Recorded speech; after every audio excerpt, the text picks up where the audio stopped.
जय राम, श्री राम जय राम, जय जय राम, श्री राम जय राम, जय जय राम,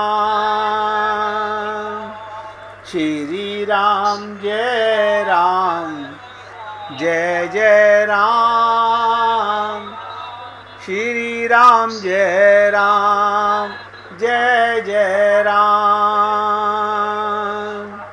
श्री राम जय राम, जय जय राम, श्री राम जय राम, जय जय राम, श्री राम जय राम, जय जय राम, श्री राम जय राम, जय जय राम। सभी पुण्य आत्मा ध्यान से सुने। कथा हमने सुनी, आप लोग भी सोच सकते हो इस लीला से हमें क्या मतलब। शिकार तो हम करते नहीं, हंस तो हम हैं नहीं, शिकारी मरते हुए हंस को भी शिक्षा दे गया क्या कि संगति का असर। अब आप और हम सब लोग यहाँ तो कोई नहीं बच सकता।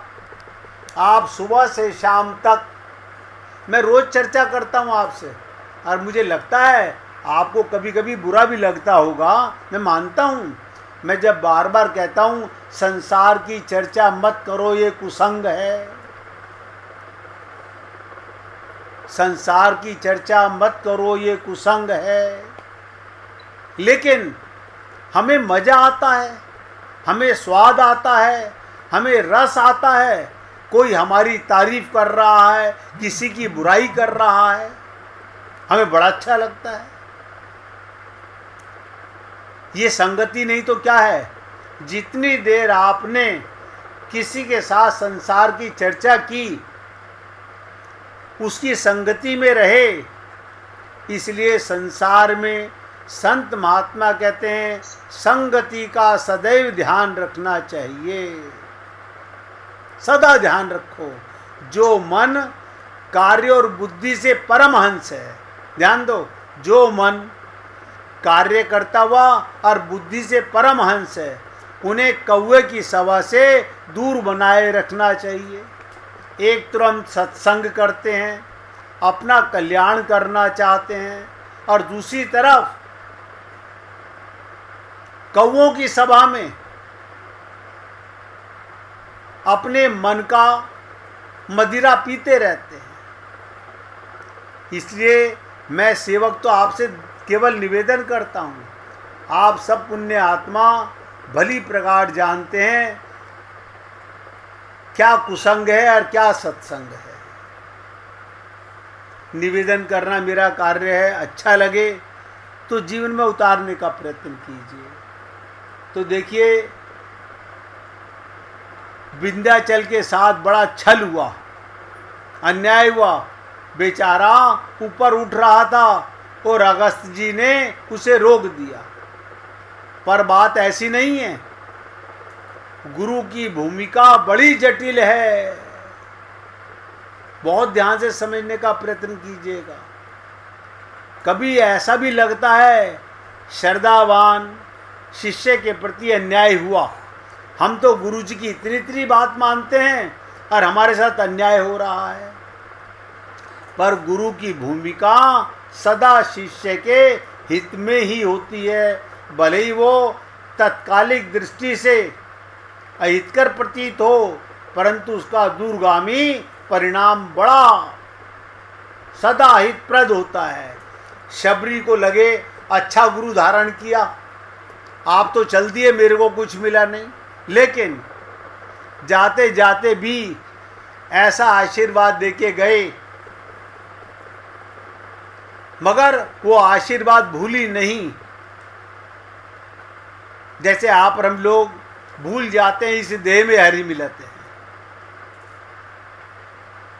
तो विंध्याचल ने जब ज्ञान के स्थान पर ज्ञान अभिमान को पालना चाहा तो संत के संग में उसमें विराम लगा दिया, अभिमान को रोककर चले गए। संत की बात मानकर विनम्र हो जाने पर उसमें समर्पण की वृत्ति आ गई, और तब उस विनम्रता का, समर्पण का उसे क्या फल मिला, ध्यान दीजिएगा।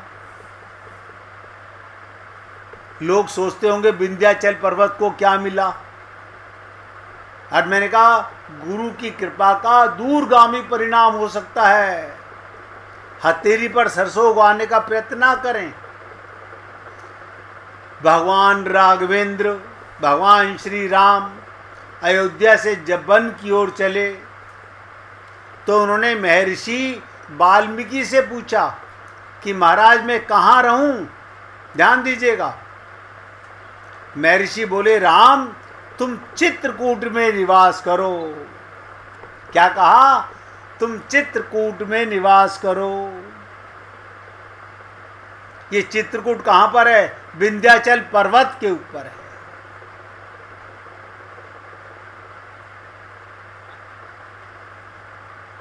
चलऊ सफल श्रम सब कर करऊ, राम देहु गौरव गिरिवरऊ। बेचारा ये विंध्यापल गौरव पाने के लिए वहां बड़ा व्यग्र था, और गौरव पाने हेतु इतना ऊपर उठ रहा था, पर उसे गौरव से वंचित कर दिया गुरु ने, परंतु उसके साथ अन्याय नहीं हुआ। आप और हम लोग ये मान के चलें, परमात्मा हम पे कृपा कर रहे हैं, संत महात्माओं का संग करा रहे हैं, तो भगवान अन्याय कभी नहीं होना देख सकते हैं।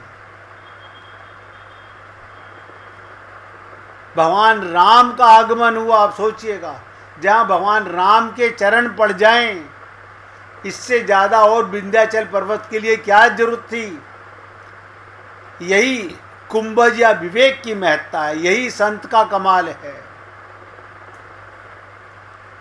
विंध्याचल सूर्य के द्वारा परिक्रमा किए जाने पर उतना धन्य नहीं होता जितना वो संत के चरणों में पड़े रहने पर हुआ। भगवान जब वन में थे तब उन्होंने इस विंध्याचल पर्वत चित्रकूट नामक एक शाखा में निवास किया और वहाँ की परिक्रमा भी की। भगवान राम ने वहाँ की परिक्रमा का बड़ा महत्व है। जैसे हमारे ब्रजभूमि में वृंदावन की परिक्रमा, गिरिराज जी की परिक्रमा, 84 कोस की परिक्रमा, लेकिन उस परिक्रमा को तब करना चाहिए जब परिक्रमा का अर्थ समझ में आ जाए। अपनी बुद्धि से परिक्रमा करने का कोई लाभ नहीं है।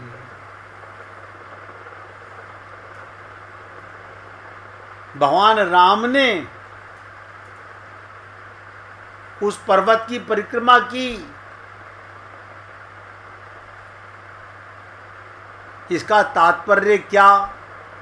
क्यों भगवान ने चित्रकूट की परिक्रमा की? मानो भगवान ने विंध्याचल से कहा कि तुम ये ना समझ लेना कि संत के सामने झुकने से नुकसान होता है। तुम तो केवल एक सूर्य से परिक्रमा कराना चाहते थे। ध्यान दो एक एक शब्द को। तुम तो केवल ये चाहते थे जैसे सूर्य हिमालय की परिक्रमा करता है ऐसे मेरी परिक्रमा करे, पर महात्मा के सामने झुके तो सूर्य क्या, कोटि सूर्य सम भगवान जिनमें निवास करते हैं वो स्वयं तुम्हारी परिक्रमा कर रहे हैं। अब आप सोचिएगा चित्रकूट की इतनी महानता कैसे हुई, विंध्याचल को इतना बड़ा सम्मान कैसे मिला? गुरु के चरणों में नतमस्तक होने से और गुरु का कहना मानने से। आप और हम लोग सोचें इन बातों को। हम पाना तो चाहते हैं राम रस, लेकिन हमारा मन, हम मन के गुलाम, करते वही है जो हमारा मन कहता है। हम वही करते हैं जो हमारा मन कहता है।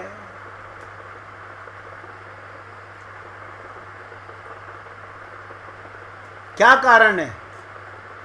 हमने मन को इतनी इम्पोर्टेंस किस लिए दी हुई है, जबकि मन आपको भगवान का दिया हुआ माया का बेटा नौकर है। जैसे माया भगवान की दासी और माया का बेटा जीव का दास, लेकिन मन को हमने अपना मालिक बना लिया।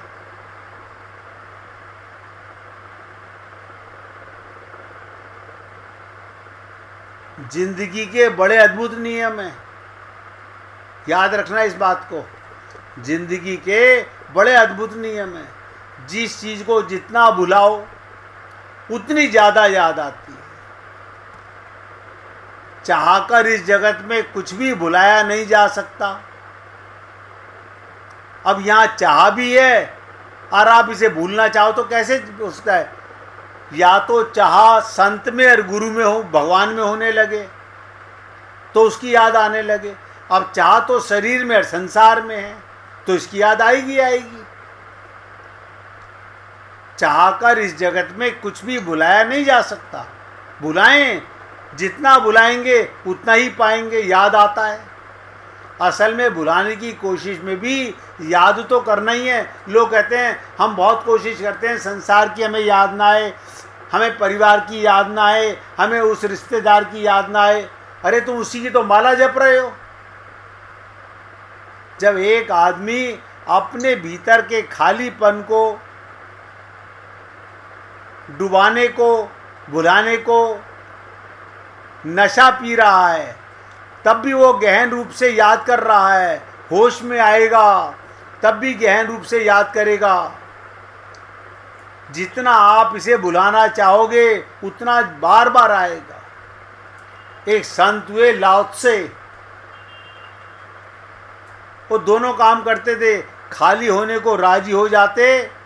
वो कहते हम खाली हैं, बात समाप्त हो गई, ना हम भरेंगे ना हम भुलाएंगे। तो बड़ा आश्चर्य, बड़ा चमत्कार जो इस जगत में घटता है वो ये कि जो अपने खालीपन से राजी हो जाता है उसका खालीपन मिट जाता है, भगवान भर देते हैं। आप और हम लोग अपना टाइम पास करने के लिए लोग गप्पे मारते हैं।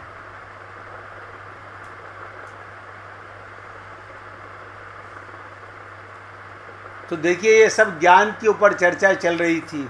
अगस्त ऋषि को इसलिए लाया गया कि असली ज्ञान जब तक जीव को आत्मज्ञान नहीं होता, गुरु की कृपा से अभिमान नहीं जाता, तो विंध्याचल पर्वत पर भी, चित्रकूट पर भी भगवान राम परिक्रमा करते हैं।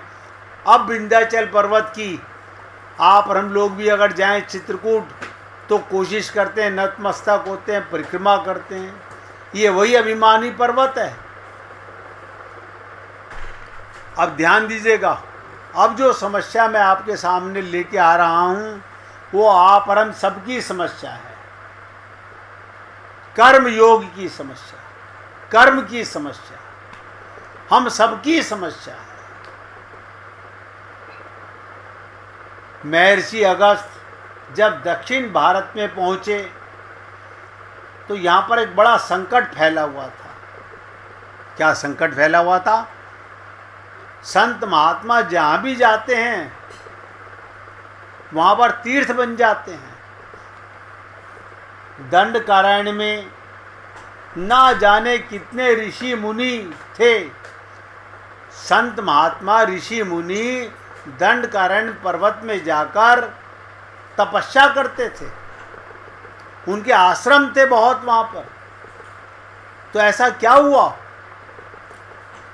आप लोगों ने ये लीला शायद कभी सुनी हो, ये पुराणों में कथा आती है।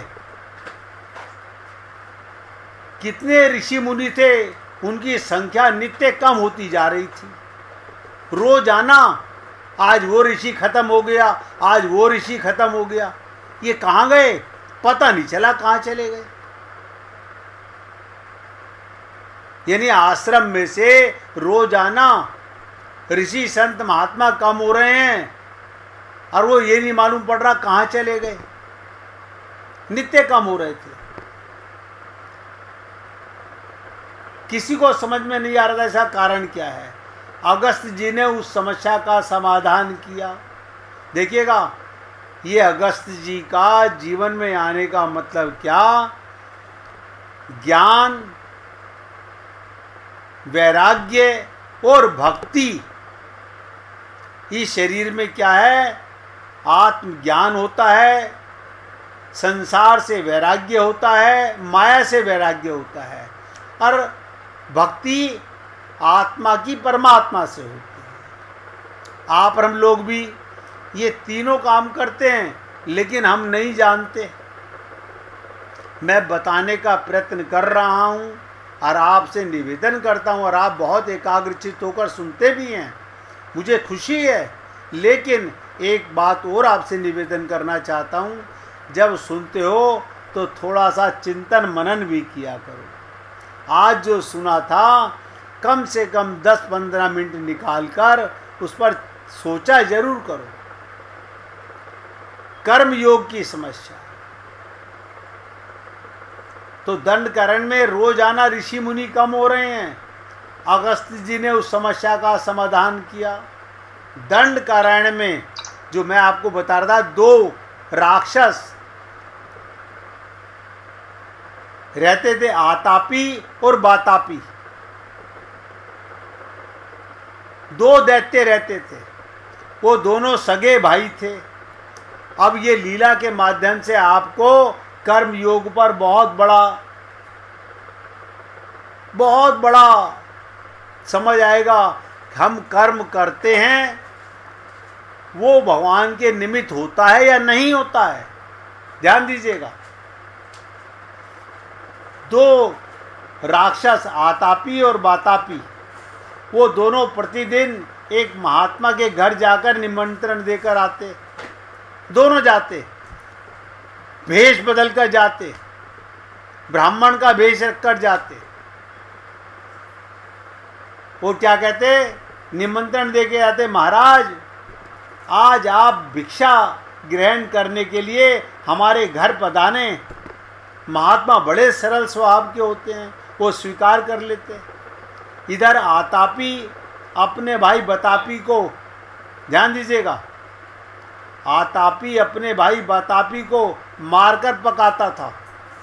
ये लीला बहुत ध्यान से समझिएगा। दोनों राक्षस, आतापी अपने भाई बातापी को मारकर पकाता और उसे ऐसे रूप दे देता वो शाकाहारी व्यंजन बन जाता, फलाहार जैसा लगने लगता। महात्मा जब भिक्षा के लिए आते, आतापी उन व्यंजनों के द्वारा फलों को महात्मा के सामने रख देता और महात्मा ग्रहण कर लेते। आतापी के पास मृत संजीवनी विद्या जानता था। महात्मा के भोजन कर लेने के बाद उसके मंत्र पढ़कर बातापी को पुकारने पर बातापी उन महात्मा का पेट फाड़ कर निकल आता, अपने भाई को मार के भोजन बनाता, शाकाहार में प्रकट कर देता और महात्मा उसे खाते। जब उनके पेट में जाता तो इसके पास में मृत्यु संजीवनी विद्या थी, आतापी के पास। वो अपने भाई को पुकारता और उस ऋषि के पेट फाड़ करके भाई राक्षस निकल आता और दोनों भाई मिलकर उस मुनि को खा जाते थे। इस तरह मुनियों की संख्या दंडकारण्य में कम होने लगी। अगस्त जी ने भी, ध्यान दीजिएगा, अगस्त जी भी जाकर के वहां रहने लगे। उन्होंने ऐसा ही व्यवहार किया अगस्त जी के साथ भी, पर बात उलट गई। ध्यान दीजिएगा, अगस्त जी को भी निमंत्रण दिया, अगस्त जी को भी बुलाया आतापी ने, और बातापी को मार के भोजन बनाकर शाकाहारी रूप में परिवर्तित करके उनके सामने प्रकट किया। अगस्त जी जब भोजन कर चुके, ध्यान दीजिएगा, अगस्त जी जब भोजन कर चुके, आतापी मंत्र पढ़ने लगा, किंतु बतापी जैसे पेट फाड़कर निकल आया करता था, अब वैसा नहीं हुआ। ये क्या कारण था? एक एक शब्द ध्यान देना। आतापी मंत्र पढ़कर अपने भाई को बुलाने लगा। जैसे हर ऋषि का पेट फाड़कर बातापी निकल आता था, उसके ना निकलने पर आतापी घबराकर बारंबार मंत्र पढ़ने लगा। सोचने लगा, क्या बात है, मंत्र पढ़ने में कहीं तो कोई गलती नहीं हो रही है।